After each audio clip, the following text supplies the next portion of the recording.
In 5, 4, 3, 2, 1, down. Hi everyone, hope you're really well and had a nice weekend. This is session number 18 of the Performing Arts Group online for Creative Remedies. If this is your first time, hello, amazing to see you. My name is Gemma, and for all the regulars out there, hi, hope you're well. So this morning I woke up and it was bright sunshine, felt really summery. I felt like this is the turn of the weather, so it's perfect time for a pantomime session. Let's think about Christmas. Oh no, it isn't, I hear you cry. Well, that's why I've got this on, because sort of Panto related. There's usually some sort of royalty, maybe a princess involved. So I thought, yeah, we'll do something Panto related today. Mostly because I know that Alison has been chatting to you all about what we might want to do for Christmas, crossing our fingers, crossing our toes, crossing everything to hope that we will be back in the room together in order to be able to put something together for Christmas. I really, really hope so. So I've heard some of your feedback and some ideas of what we might want to do, which is amazing. Keep that coming. If you get a call from anybody from the Creative Remedies team, you have a new idea, let them know. I also asked Alison actually to ask you anything special you want involved in that panto. Now this is your opportunity to throw in anything that you want. So you might want to say, oh, I think the pantomime must include an elephant. Okay, and that's my job then, to weave that into the story. So this is your opportunity to throw any curveballs at me. Be kind, please. But anything you think might be interesting to try and weave in. Let's make this year the random weaving in objects year for pantomime. There you go. Okay, so we are gonna start with a warm-up, a bit of movement. If you aren't able to stand up, I will give you some alternative moves. And if you are able to stand up, get yourself stood up now. Move anything out of the way, give yourself, you can see I haven't got a massive amount of space here, so you don't need huge amounts, just as much as you can. Now, this activity is going to be led by a dice. I found the smallest dice possibly in the world to use. I don't know how I don't know if you can see this. I have no idea if I'm in the right place. In fact, possibly I could do this and hope that you can see that dice and hope that I get back in my right spot. Can you see me? Okay, my tiny dice. What's going to happen is every time I roll the dice, we'll see a number, and that will link up with a dance move. Okay, so first of all, we've got to decide what the dance moves are. So let's start off with a simple one. If we roll a 1, let's say that we reach up to the sky. Okay, so have a go at that move. So again, if you have to, if you can't reach, just basically do what is the most comfortable for you. If that is a tricky move, if you want to do something a little bit more gentle, or you could reach down if that's a little bit easier, but we're going to do a stretch. Okay, that's number 1. Okay, we've got to remember these as well. So, number 2, let's jazz it up a little bit with a number 2. I'm going to take a little step back to do this one. Number 2 is going to be a roll forward and a roll back, a classic move. This is our number 2 move. Okay, again, if you're sat down, you could just do the arms. Lovely. Okay, number 3, we're going to do a slide to the right, a slide to the left, like this. Hopefully you can see me. Okay, so you're going to slide your foot along the ground, slide your foot along the ground. If you can do all of the moves, you're going to do an arm as well. And if you are sat down, you will just do the arm. Okay, that's number 3. Let's have a quick recap. Number 1 is a stretch. Number 2 is a row. Number 3 is a slide. Okay, we need a number 4. I think for number 4, we're going to do a spin. We're not going to spin super fast, it can make you dizzy. So we're going to do a nice spin round. And we'll do this with our arms as well as we spin. Okay, and if you are sat down, if you want to do a spin like this, you can, or you can do this with your arms, whatever feels good. If you just want to do a spin with your head, that's lovely as well. So that's number 4. So we've got this sort of arm swaying spin for number 4. Okay, so number 5 is the classic Bee Gees style pointing. Okay, so again, if you're sat down, you can do this as much as you can. And if you stood up, give it a bit of this with the hips. That'd be great. So number 5. Number 6 is a freestyle move. So it's whatever you want to add into the dance, okay? It can be just a wave, it could be a hop, it could be a wiggle of your hips, it could be the chicken dance, whatever you want, okay? For those of you that are, when we do this sort of thing in the group, people who do moves that we think, I can't do that. This is your time to do your moves, okay? So each time we roll a 6, you've got to change that move there. You can't stick with the same one. That's the only rule, okay? So we'll recap. Number 1 is a stretch. Number 2 is a roll. Number 3 is a slide. Number 4 is the spin. And number 5 is Bee Gees. Number 6 is over to you. Okay, so what's going to happen is I'm going to roll the dice, the tiny dice, and you're going to trust me that I'll tell you exactly what's on that dice. We might end up just doing 6 loads of these. Could just land on 5 every single time. How many are we going to do? We're going to do a routine of 6 moves to start with.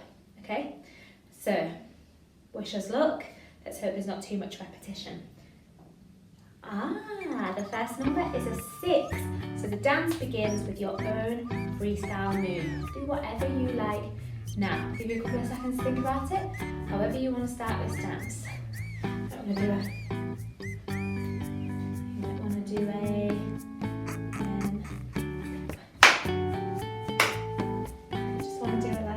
especially as it's the beginning, maybe a little jump.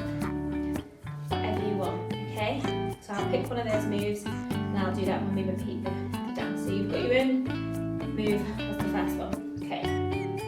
Number 2. So the second move, I might write this down, just suddenly thought. This may need a bit of a memory game, isn't it? Okay, so the second move, we've got this one. So the routine starts with our own.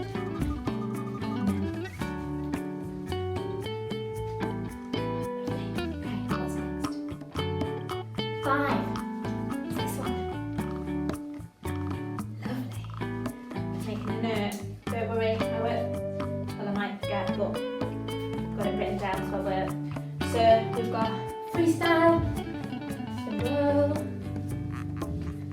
and Bee Gees. Is it the Bee Gees? That's what I'm calling this. Okay, let's see what's next in the dance. 6 again. So it's another freestyle move.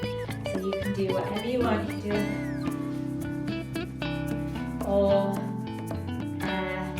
you can do this thing that the kids today, the youth are doing, whatever, floss. Don't do any of that. Come on, you've got the moves. You know what to do.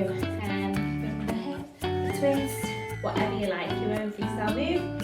Okay, write that down. Couple left. We'll do a recap. Let's do a recap now. So, first freestyle move. I keep doing the same one. That's cheating. Shouldn't be doing that. Actually, no. You are allowed to pick one. You are allowed to pick one. So my freestyle move at the beginning is the jump. Making up the rules as I go along. Number 2. Number 5. Number 6, your other next freestyle move. Lovely. Okay, what's next in the routine? Number 3. What was number 3? You were all shouting. Slide. Exactly. That's the one. Okay. So after we've done our second freestyle move, whichever one that is, we slide. Slide. Lovely. We write that down. Number 3. We'll do one more move to go. Do a really quick recap. So we start off freestyle move. We do the roll. We do our Bee Gees. We do our second freestyle move. And then we do slide. Slide. Nice. Okie dokie. Oh, it's gone underneath something. It's a tense moment. It's another 6, would you believe it? So much is in your hands in this routine. Another freestyle move. Okay. So you add your own final move onto the dance. It can be this. It can be this. It can be this. It can be this. Whatever you want to add on, because that's going to be the finishing move. So make your decision now. You're free to choose from. Okay, who would have thought it? Right, let's go from the beginning then. So we start with our own freestyle move. Number 2.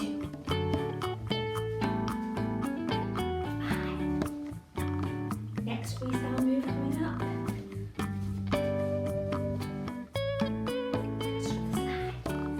Number 3. And then your final freestyle move. What am I going to do? I've forgotten what I'm going to do. I have an idea. Okay, so we're going to do our dance. We're going to repeat it 3 times. Okay? I might forget, so do not worry. Just, I'll get it eventually. You'll be better than me. Okay, I think Pete is around somewhere. Pete is the master of the technology of all of this. Thank you so much, Pete, continually every week. But I think you can maybe give us some music, maybe? Okay. In 5, 4, 3, 2, 1, dance. Freestyle move. 2.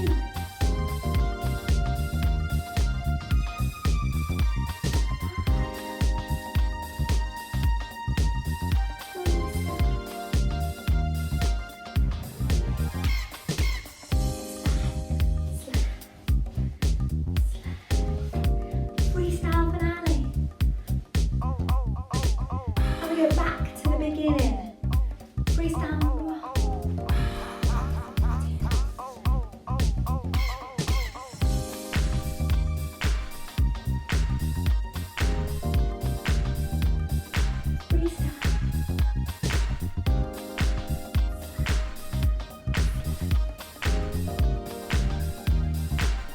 Freestyle finish. One more time. Back to the beginning.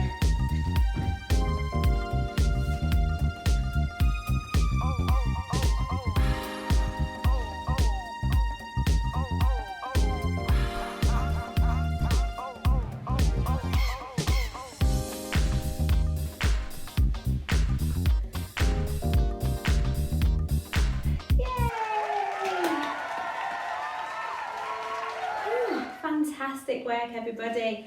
Well done. You made up your own dance there, and we did it just with the dice, and mostly actually our own choreography because the dice didn't want to play. So well done. We can do that again in the future. Make up different rules, different moves. The dice is king, but very small. Okay, so because today is all about pantomime, we've warmed up our body a bit there now. We need to warm up our brains, I suppose, a little bit through some talking and thinking. So I would like you to think about the best panto you have ever either been in or seen. Now, if you've never done either of those things, I want you to imagine what you think a panto might be like, okay?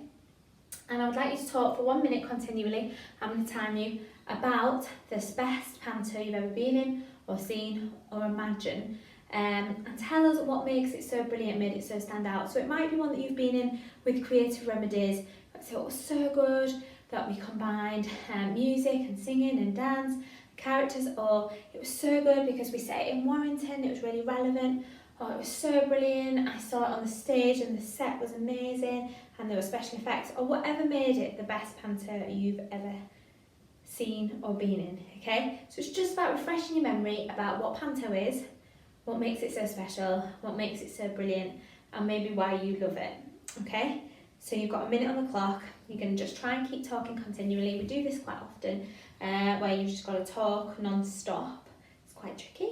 If you find yourself losing momentum, you think, oh, I've got nothing else to say on this subject, just start telling me about Panto in general, okay? What is Panto? Okay, so your minute starts now. Off you go. Start talking about pantomime. What makes it brilliant?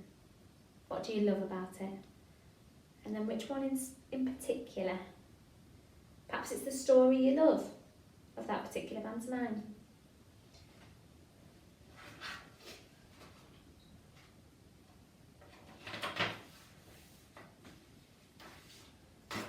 Okay, you're almost halfway there now.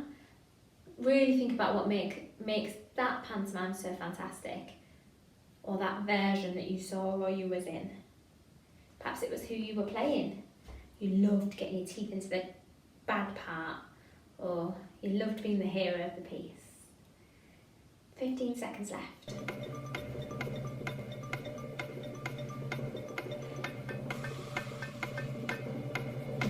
And your time is up. Well done, fantastic, well done. It's not easy to do that, but I think it's a really good exercise to practice. Improvisation, thinking on your feet, that sort of thing.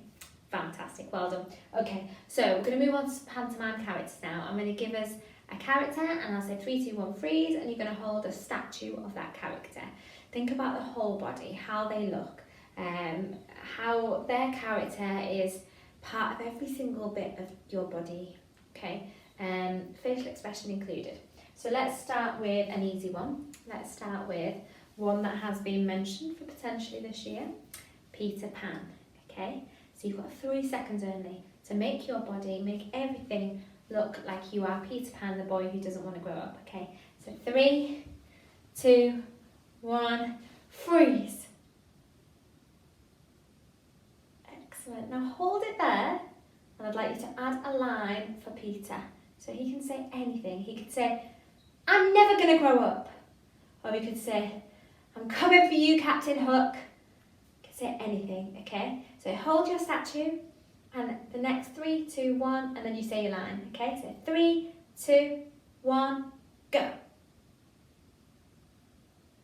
Fantastic, relax, brilliant. Okay, let's do another one, Cinderella. So we know her quite well. We've done that story in Creative Remedies a couple of times, and if you've not done it with us, it's a classic. You know who she is. So you can choose to be Cinderella at any point in the story. Let's go 3, 2, 1, freeze. And then you're going to add a line in. So whatever she's thinking or saying at that very moment, wherever she is in the story. 3, 2, 1. I can't believe I'm at the ball. Okay, and relax, fantastic. I said mine out loud. Hopefully you were able to say yours as well. Let's next time think about how our voice might change when we're these different characters, okay? So Peter Pan might have been like, I never want to grow up. Like excitable, enthusiastic and playful. Cinderella might have been sad, or she might have been dreamy, or she might have been worried about the time, could get home. Right, who else? Fairy godmother. We love a fairy godmother. And in some way, shape or form, there's usually a fairy in a pantomime. So we'll have like the likes of Tinkerbell, or we've got the fairy godmother herself, or you've maybe got some sort of magical character, the genie that comes along and helps things. So we will be fairy godmother, traditional. Okay, in 3, 2, 1. And then think about your line. Think about how the fairy godmother might say that. She's magical. She's making dreams come true. Casting spells. Does she have a funny voice? She's sometimes a little bit of an older lady. Who knows? Okay, you're going to say that line in 3, 2, 1, go. Excellent, and relax. Fantastic, well done. Okay, next we have the Beast. Another one that's been talked about for this year, Beauty and the Beast. I want us to think about what the beast looks like, okay? You might want to show him a bit softer when he gets a bit nicer with Belle. You might want to show him angry, okay? 3, 2, 1. And then think about what he might be saying in 3, 2, 1. Okay, very good. Oh, he was cross, my beast. Okay. Let's try Jack in the Beanstalk, Jack's mum. Okay, what is Jack's mum like? Create her as a statue first, then we'll do the line. So 3, 2, 1, freeze. And then let's have that line in 3, 2, 1. Fantastic, relax, relax, excellent. Last one we're going to do then, from Robin Hood, the Sheriff of Nottingham, the baddie of the piece. Okay, what does he look like? He's a sheriff, remember, he's quite important, but he's mean. Okay, in 3, 2, 1, freeze. And then we'll think about a line that he might be saying. Something to Robin Hood maybe, a warning. Possibly he's telling his army, his gang, what's going to happen to Robin Hood. He's planning to marry Maid Marian. Whatever it is, in 3, 2, 1, go. Excellent, fantastic, fantastic. Give yourself a round of applause, a little shake off and relax. Brilliant. Okay, next task then. Aha, you are going to choose a pantomime. I would say choose one that you know really well, because this is our chunky activity that's going to develop a little bit. So one that you know quite well. So it could be one that we've done in the group. So we have, what have we done? We've done Cinderella, we did Aladdin last year. That might be a good one to pick because we know it really well. We've done Robin Hood actually not that long ago. Can't think what else we've done over the years, but anyway, you'll remember. Christmas Carol, not technically a pantomime, but if you want to pick that because you feel like you know it, that's fine. So all stories have a beginning, a middle and an end. So first job for you guys is to create 3 freeze frames, one from the beginning, one from the middle, one from the end of your chosen pantomime.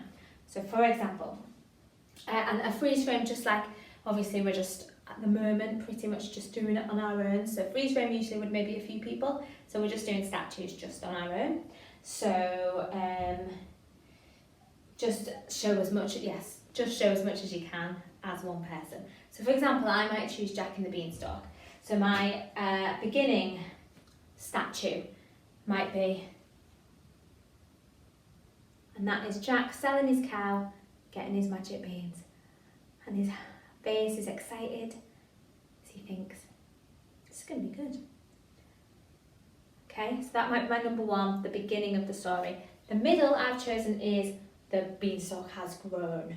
So number 2 freeze frame might be, cannot believe it. Okay, and number 3 at the end, it might be chopping down the beanstalk. So it would be frozen statue. Oh, it might be looking up. Chopping down. So the beginning is getting the magic beans. Middle is the beanstalk's grown. Third end is chopping down the beanstalk. So you've got to choose your own pantomime. Split it into beginning, middle and end. Obviously there's lots that's missed out there, but all we're looking at the moment are these big chunks. The beginning, the middle and the end of your story. Okay, you need 3 statues, off you go. This is one of those where you probably need to pause the video, okay? And then come back on when you've done that. Cool.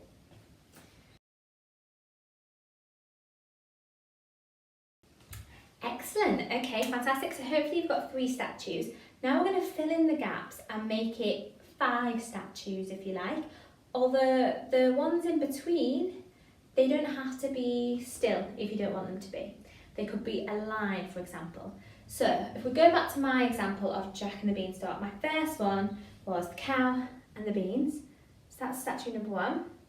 In the middle, I'm not going to have you can have just another statue, which might look like this.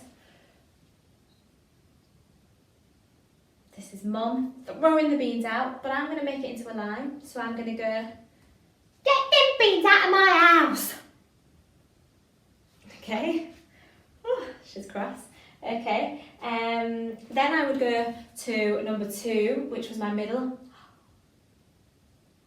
Okay, and then I could have had just a freeze frame next, which would be like this from Jack. He's just seen the giant climbing up. He's climbing up the beanstalk. But instead of doing, I'm going to add that a line in, so I'm going to go, fee, fi, fo, fum, I smell the blood of an Englishman. And then the third one is my end of the story, which is my frozen image of me chopping down the beanstalk. So my sequence will look a bit like this. Get the beans out of my house!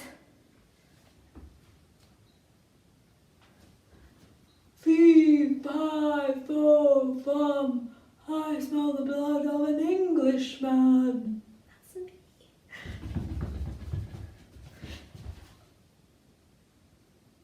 Okay, hopefully that makes sense.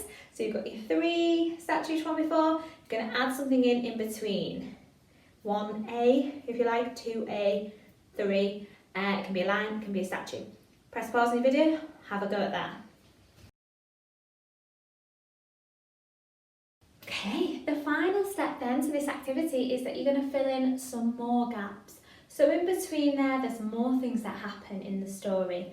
So for example, Jack might go up the beanstalk, have a little look around, take some money, go back down, say, Mum, look at this.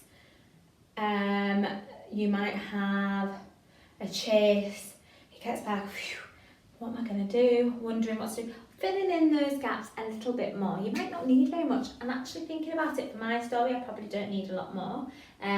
But your job is to make almost like a speed run, a diluted, quicker version of the full Panto, okay? So you might want to add a number 1. So my first one, statue is selling the magic beans. You might have a, Daisy, I really don't want to have to sell you. So before even freeze frame number 1, we've got that relationship with the cow. He really doesn't want to sell her. Okay, so your job now is to fill in even more gaps, maybe more at the beginning, more at the end, more in between. You can have lines, you can just do it as statues. It can move from one statue to the next, to the next, to the next, to the next, to the next, to the next, to the next. Okay, if you want it to, and you can add lines in as well. Your job is to do the full thing, the full pantomime, as much of it as you can think of, with as many characters as you like. Actually, what I probably would do is add in the giant as well, because it would be nice to see him. What does he look like? Try and get as many characters in as you can. And then you've got a full panto, a speed run of a panto there. And you might want to rehearse it once. You might want to show it to somebody that you live with, or film it so you can watch it back. Just enjoy yourself, okay? Then come back because I've got one final activity.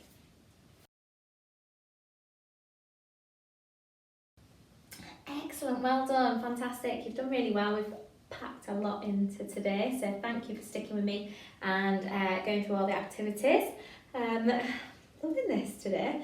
The final activity then is a real quick one. I would like you to imagine a panto character and put them in the wrong pantomime. Okay, so for my example, I thought of Captain Hook at the ball in Cinderella pantomime. Okay, so there he is with his hook, pretty cross, and he's like, "Ooh, what is this tune? No, I don't dance, I don't dance." Oh, there's a prince. I wonder if he might dance with me, for example. Okay, and I want you to just improvise a scene of what it might look like if there's a character. Cinderella finds herself in the forest with Robin Hood and his merry men. what might that look like? Okay, so just improvise that for 30 seconds to a minute, just have a bit of fun, and then you can sign yourself off, so you've done a brilliant job.